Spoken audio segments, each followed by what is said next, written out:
నమస్తే, welcome to our channel. నేను సిరి. Megastar Chiranjeevi గారు కాస్టింగ్ కౌచ్ గురించి మొన్న కొన్ని వ్యాఖ్యలు అయితే చేయడం జరిగింది.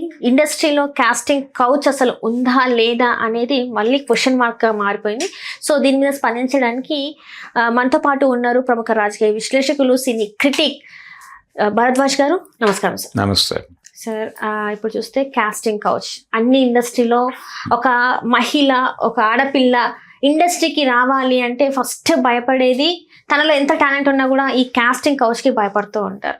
అయితే మొన్న మెగాస్టార్ చిరంజీవి గారు చెప్పింది ఏంటంటే అసలు ఇండస్ట్రీలో కాస్టింగ్ కౌచ్ లాంటిది ఏమీ లేదు అన్నట్టుగా తను కొన్ని వ్యాఖ్యలు చేయడం జరిగింది. మరి నిజంగానే లేదు అసలు? యాక్చువల్గా ఆయన కామెంట్ చేసిన దానిలో ఒక గందరగోళం ఉన్నమాట వాస్తవమే, కానీ లేదు అనలేదు ఆయన. లేదు అనకుండా ఒక విచిత్రమైనటువంటి సందర్భంలో దాన్ని తీసుకొచ్చాడు. అసలు అక్కడ దాని గురించి ప్రస్తావించాల్సిన అవసరం కూడా లేదు, కానీ వచ్చేసింది. అయితే ఆయన ఏ కాంటెక్స్ట్లో మాట్లాడాడంటే వాళ్ళ అమ్మాయి ప్రొడ్యూసర్ ఆ సినిమాకి. ఇది ఎక్కడ మాట్లాడాడు ఆయన? శంకర వరప్రసాద్ గారు సినిమా సక్సెస్ మీట్లో మాట్లాడాడు. మాట్లాడుతూ ఈ సినిమాకి మా అమ్మాయి ప్రొడ్యూసర్ అని చెబుతూ ఆడపిల్లలు కూడా ఈ రంగంలోకి వచ్చి అద్భుతమైనటువంటి విజయాలు సాధించవచ్చు అని చెప్పుకుంటూ తన కూతురుని అలాగే అశ్విని దత్ గారి అమ్మాయిలని కలిపి మాట్లాడుతూ ఇక్కడ కాస్టింగ్ కౌచ్ ఉంటుంది, అది ఉంటుంది, ఇది ఉంటుంది అంటారు.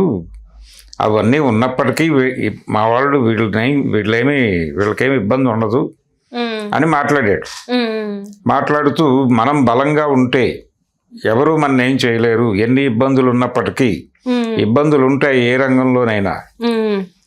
ఆ ఇబ్బందుల్ని అధిగమించి మేమే అని గనక నిలబడితే ఆటోమేటిక్గా అవన్నీ పక్కకి వెళ్ళిపోయి విజయాలు మనని వరిస్తాయని మాట్లాడాడు ఆయన.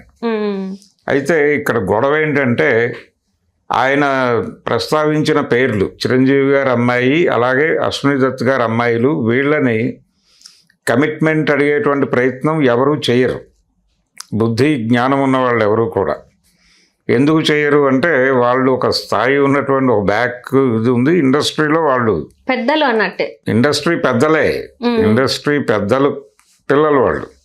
వాళ్ళ జోలికి వచ్చి బలెందుకు అయిపోతారు అవతల వాళ్ళు. కాబట్టి వీళ్ళని అడగరు. కానీ ఆయన అన్న మాటలో ఒక పాజిటివ్ అంశం ఏంటంటే కాస్టింగ్ కౌచ్ ఉంది అన్నాడు ఆయన. దాన్ని ఎదిరించాలి, మీరు బలంగా నిలబడాలి అని చెప్పాడు. కానీ ఇక్కడ గొడవ ఏంటంటే బలంగా నిలబడాలి అంటే నో చెబితే వాళ్ళు కూడా నోయే చెప్తున్నారు.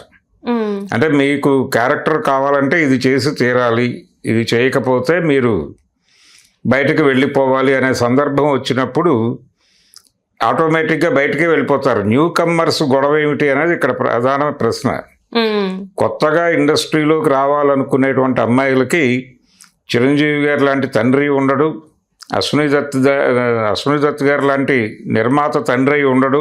కానప్పుడు వాళ్ళు ఏమీ లేకుండా వస్తారు, ఏ సపోర్టు లేకుండా. చిరంజీవి గారు కూడా అదే చెప్పుకుంటాడు పదే పదే, నేను ఏ సపోర్టు లేకుండా వచ్చి ఎదిగాను, స్వయం కృషితో ఎదిగాను అని చెప్పుకుంటాడు. ఆయన గురించి చెప్పేవాళ్ళు కూడా అదే చెప్తారు. నిజానికి మేల్ ఆర్టిస్టుల్లో అందరూ అలా వచ్చిన వాళ్ళే. చిరంజీవి గారు ఒకరే కాదు, అక్కినేని నాగేశ్వరరావు గారు అలా వచ్చిన వారే, నందమూరి తారక రామారావు గారు అలా వచ్చినవాడే. ఆయనకి ఇండస్ట్రీలో ఎవరో ఉండి రాలేదు. రామారావు గారు కూడా, ఆయన కూడా ఉద్యోగం చేసుకుంటూ ఇండస్ట్రీలో తన ఫేట్ ఒకసారి పరీక్షించుకుందామని వచ్చి అలా మన దేశం సినిమా ద్వారా ఎంట్రీ ఇచ్చి పల్లెటూరి పిల్ల సినిమాతో ఆయనకు ఒక ఇమేజ్ వచ్చింది. అక్కడి నుంచి ఇక్కడ సెటిల్ అయిపోయాడు.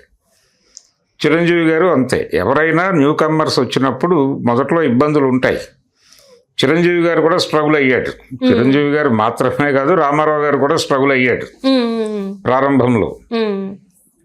కాబట్టి ఆ స్ట్రగుల్స్ వేరు, ఇక్కడ ఆడపిల్లలు గొడవ వేరు.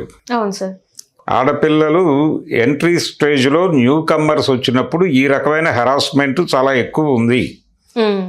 కాబట్టి దీని మీద మీ స్టాండ్ ఏమిటి అని ఆయన నిలదీయాల్సినటువంటి అవసరం అయితే ఉంది. అంటే మీరు కొంతవరకు ఒక అడుగు ముందుకేశారు, ఉంది అనేది మీరు అడ్మిట్ చేశారు. కాబట్టి ఈ ఉన్న జాడ్యాన్ని వదిలించడానికి మీరు ఏం చేస్తే బాగుంటుందని అనుకుంటున్నారు అని ఇప్పుడు మహిళా సంఘాలు, అలాగే ఆయన్ని టార్గెట్ చేస్తూ ట్వీట్ చేసినటువంటి చిన్మయ్య గారు, వీళ్ళందరూ వెళ్ళి చిరంజీవి గారు అపాయింట్మెంట్ తీసుకుని ఆయన దగ్గర కూర్చుని ఆయన్ని అటో ఇటో ఒక అంటే ఇప్పుడు కమిట్మెంట్ అనే మాట కూడా అనలేని పరిస్థితికి తీసుకొచ్చారు. దాని అర్థమే చేంజ్ చేసేది. దాని అర్థం చేంజ్ అయింది. నిబద్ధత అనేటువంటి అద్భుతమైనటువంటి ఒక తెలుగు పదానికి అది ఇంగ్లీషు అర్థం. ఆ నిబద్ధత అనేటువంటి పదానికి సెన్స్ మార్చేశారు. ఇదొక దుర్మార్గం. సరే, ఏదేమైనప్పటికీ మీరు ఉంది అని యాక్సెప్ట్ చేశారు కాబట్టి ఉంది అంటున్నటువంటి జార్జియాని రూపుమాపడానికి మీరు మాతో కలిసి నడుస్తారా అని వీళ్ళందరూ వెళ్ళి చిరంజీవిని దగ్గరికి వెళ్ళి కూర్చుని మాట్లాడాల్సిన అవసరం ఉంది. ఆయనతో ఒక డైలాగ్ నడపాల్సినటువంటి అవసరం డెఫినెట్గా ఉంది. అంతే తప్ప ఆయన అలా మాట్లాడటం కరెక్ట్ కాదు అని అంటే ఒక ఐక్య సంఘటన కట్టాలి. ఏదైనా ఒక సమస్యని పరిష్కరించాలి అనుకున్నప్పుడు ఏ మేరకు కలిసి వచ్చే వాళ్ళనైనా కలుపుకుని వెళ్ళాలి. అలా కలుపుకుని వెళ్ళటానికి చిరంజీవి గారు ఒక అవకాశం ఇచ్చాడు ఆయనంతటా ఆయనే. ఇప్పుడు ఆయన దగ్గర కూర్చుని, సార్ మీ అమ్మాయి జోలికి ఎవరు వస్తారండి, దత్తు గారి పిల్లల జోలికి ఎవరు వస్తారు, కొత్తగా వస్తున్న అమ్మాయిల గురించి కదా జరుగుతోంది గొడవ, కాబట్టి మీరు వాళ్ళు మేము ఇలాంటి కమిట్మెంట్స్ ఏవి ఇవ్వము, కమిట్మెంట్స్ ఇవ్వకుండా మాకు అవకాశాలు ఇవ్వాలి అని అంటే అసలు ఎంట్రీయే దొరకని పరిస్థితి ఉంది అక్కడ. కాబట్టి మీరు వాళ్ళ తరఫున ఏం మాట్లాడతారో మాట్లాడండి అని చిరంజీవి గారిని సీరియస్గా నిలబెట్టాల్సినటువంటి అవసరం అయితే ఉంది. కాబట్టి ఆ కోణంలో ప్రయత్నం చేయాలి తప్ప ఆయన మీద దాడి చేస్తే ప్రయోజనం లేదు. చిరంజీవి గారి మీద ఇలా నెగిటివ్గా మాట్లాడేస్తే ఆయన ముడుచుకుపోతాడు, మళ్ళీ వెనక్కి వెళ్ళిపోతాడు. ఆయన ఒక అడుగు ముందుకేసాడు లక్కీగా. అసలు ఇండస్ట్రీలో ఇలాంటివి ఏవి లేవు అని అనలేదు ఆయన. ఉన్నాయి, అయినప్పటికీ మీరుగా నిలబడితే ఇవన్నీ వెనక్కి వెళ్ళిపోతాయి అన్నాడు. అంటే మేముగా నిలబడాలి అంటే సార్, ఇక్కడ చాలా వరకు టాలెంటెడ్ అమ్మాయిలు చాలా వరకు ఉన్నారు. అండ్ ఇంకొకటి ఏంటంటే తెలుగు ఇండస్ట్రీ అని చెప్పేసి తెలుగు అమ్మాయిలే కరువు ఇండస్ట్రీలో. ఎందుకు కరువు అంటే అందరూ చెప్తూ ఉంటారు, కానీ ఈరోజు చిరంజీవి గారు వచ్చి లేదు అని అంటున్నారు.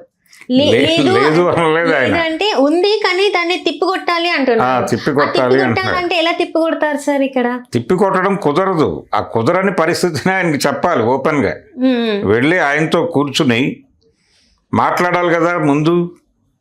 అంటే ఆయనకు తెలియక మాట్లాడాడు అని అనుకోనక్కర్లేదు, ఆయనకు తెలుసు. ఆయనకు తెలుసు అయినప్పటికీ అనుకోకుండా అన్ఎక్స్పెక్టెడ్గా ఆ పదం వచ్చేసింది ఆయన నోట్లోంచి. అంటే వాళ్ళ పిల్లల్ని ఆయన ఒక గొప్పగా చెప్పుకోవాలి అనేటువంటి ఒక ఉద్వేగానికి లోనై ఏమిటేమిటో మాట్లాడాడు. కొంచెం ట్రాక్ తప్పి వెళ్ళాడు ఆయన. ఆ ట్రాక్ తప్పి వెళ్ళిన సందర్భంగా అది దొర్లింది. ఆయన ఈ మధ్యకాలంలో చాలాసార్లు తన జీవితంలో తను ఇండస్ట్రీలోకి ఎంట్రీ ఇచ్చినప్పుడు జరిగినటువంటి అనుభవాలు చెప్పుకుంటున్నాడు రీసెంట్ టైమ్స్లో. పర్టికులర్గా న్యాయం కావాలి అనేటువంటి సినిమా షూటింగ్ అప్పుడు నేను ఫ్లోర్ బయట నిలబడి ఉంటే ఒక అసిస్టెంట్ డైరెక్టర్ వచ్చి నన్ను లోపల నిలబడమని చెప్పాడు, సెట్లో ఉండమన్నాడు. ఆయన చెప్పాడు కాబట్టి సెట్లోకి వెళ్ళాను. క్రేన్ మీద క్రాంతి కుమార్ గారు ఉన్నారు. ఆయన నన్ను చూసి నిన్నెవడు రమ్మన్నాడు లోపలికి, పో బయటికి, నువ్వేమన్నా పెద్ద హీరోని అనుకుంటున్నావా, పెద్ద సూపర్ స్టార్ని అనుకుంటున్నావా అని తిట్టాడు నన్ను అందరి ముందు. అందుకని నాకు చాలా బాధ వేసి వెనక్కి వెళ్ళిపోయాను. అయినప్పటికీ నన్ను నేను సంభాళించుకుని షూటింగ్లో పాల్గొన్నాను.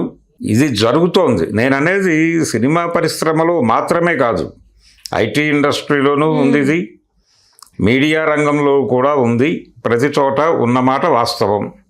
కాబట్టి చిరంజీవి గారు ఒక అడుగు, నా సజెషన్ ఏంటంటే, ఆయన ఒక మాట పాజిటివ్గానే అన్నాడు కాబట్టి కొంత గందరగోళం ఉన్నమాట వాస్తవమే. కానీ ఆ గందరగోళాన్ని పట్టుకుని ఆయన్ని వెనక్కి నెట్టడం కన్నా కూడా ఆయన అన్న మాటలు ఆ పాజిటివ్ అంశాన్ని పట్టుకుని ఆయన్ని ముందుకు లాక్కు రావాల్సినటువంటి అవసరం అయితే ఉంది ఖచ్చితంగా. అది ఆ దిశగా దృష్టి పెడితే పని అవుతుంది. ఏదైనా ఒక సమస్యని పరిష్కరించాలి అనుకున్నప్పుడు ఒక విస్తృతమైన ఐక్య సంఘటన కట్టడం కూడా ప్రోగ్రామే. కాబట్టి చిరంజీవి గారితో ఒక డైలాగ్ నెరపటానికి ఆయన అపాయింట్మెంట్ తీసుకుని వీళ్ళందరూ వెళ్ళి ఆయన దగ్గర కూర్చుంటే అప్పుడు ఆయనకి విషయం, ఆయనకు తెలియక మాట్లాడలేదు, తెలుసు ఆయనకి తెలుసు. కాకపోతే ఆయన బోల్డ్గా మాట్లాడకూడదు అని మాట్లాడు, కానీ మాట్లాడించాలి. ఎందుకంటే ప్రస్తావించాడు ఆయన వేదిక మీద, మాట్లాడేశారు కాబట్టి ఇప్పుడు మీరు ఓపెన్ అప్ అయి మాట్లాడండి అని పట్టుకుంటే ఏం చెప్తాడో అప్పుడు ఆయన జడ్జి చేయొచ్చు. రైట్ సార్, ఈ మాటల ఆధారంగా జడ్జి చేయటం కరెక్ట్ కాదు. కరెక్ట్ కాదంట. Right sir, right, thank you so much sir. Thank you.